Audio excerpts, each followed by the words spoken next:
day in the wonderful world of West Ham United.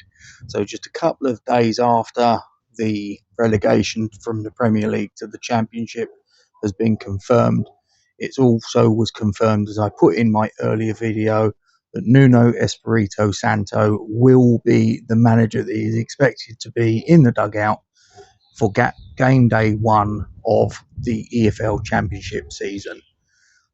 This has come about because of what would appear to be something of a power struggle between Daniel Křetínský and David Sullivan, the two major shareholders at the club.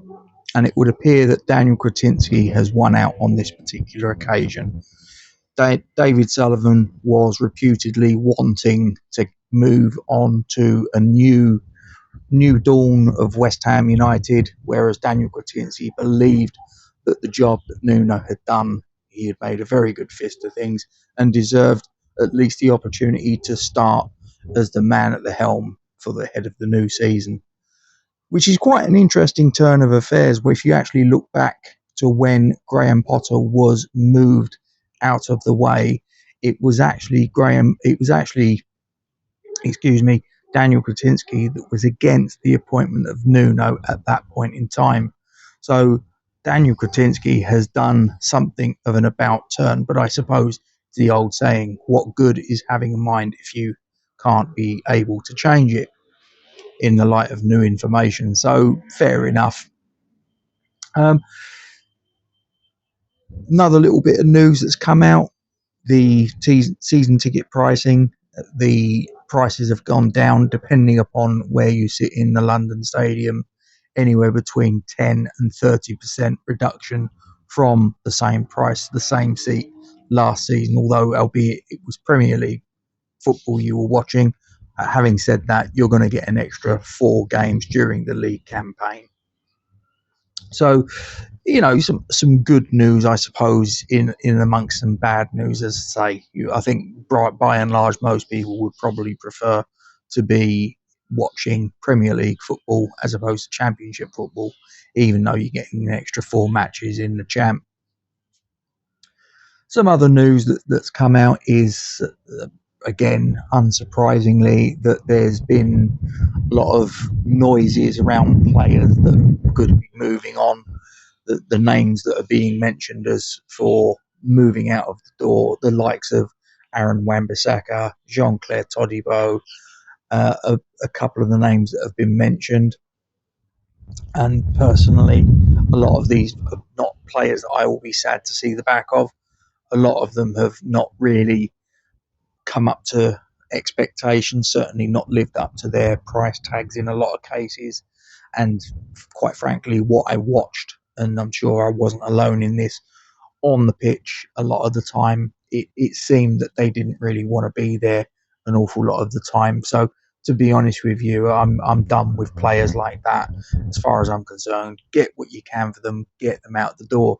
But a few names of players that the club would like to retain the services of: Jared Bowen, Thomas Souček, Konstantinos Mavropanos, Taty Castellanos, and Mads Hermansen.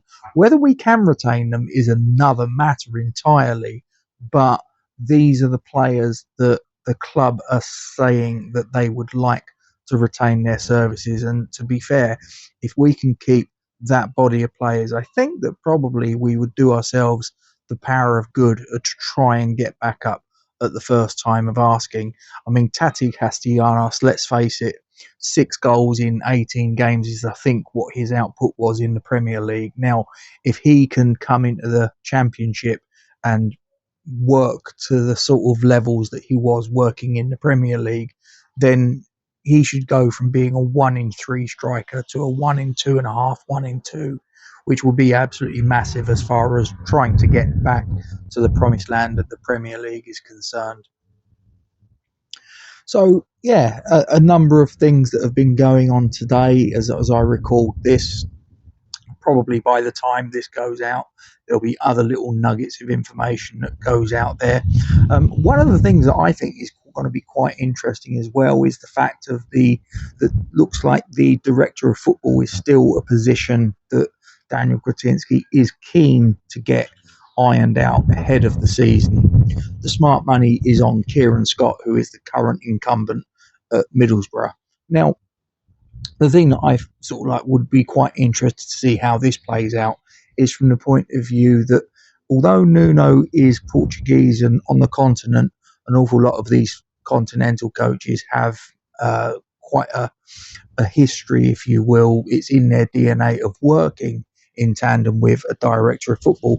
It should also be remembered that it was during his time at Nottingham Forest that Nuno had something of a spectacular falling out with their director of football, the former Arsenal player Edu, which was in large part due to the reason why Nuno moved on from the City ground.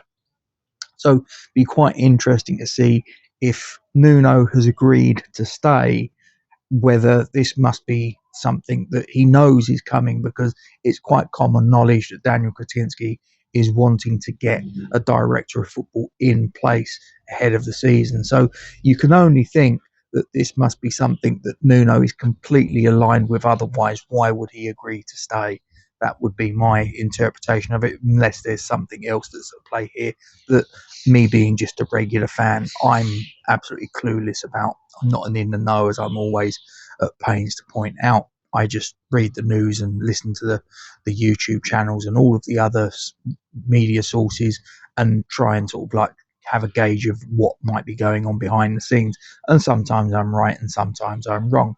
But you guys have got a comment section below, and I'm sure you'll have an awful lot to say on this particular subject. But I'm pretty sure that there'll be a bit of a Portuguese flavour of transfers coming in, because obviously one of the people that I'm pretty sure that Nuno will be working in close harmony with is a Portuguese super agent. Jorge Mendes obviously is was part of bringing Pablo into the club, although whether that's actually a ringing endorsement is probably another matter. Probably least said about that, the better. But then again, maybe he can be a player that maybe in the Championship will thrive, grow in confidence, and maybe we're going to see the best of Pablo in the upcoming season. But what do you think? You've got a comment section below there. Please feel free to get stuck into that. Please don't forget to subscribe to the channel, drop a like on the stream, give us a hype, and we'll see you next time. Come on, you Irons.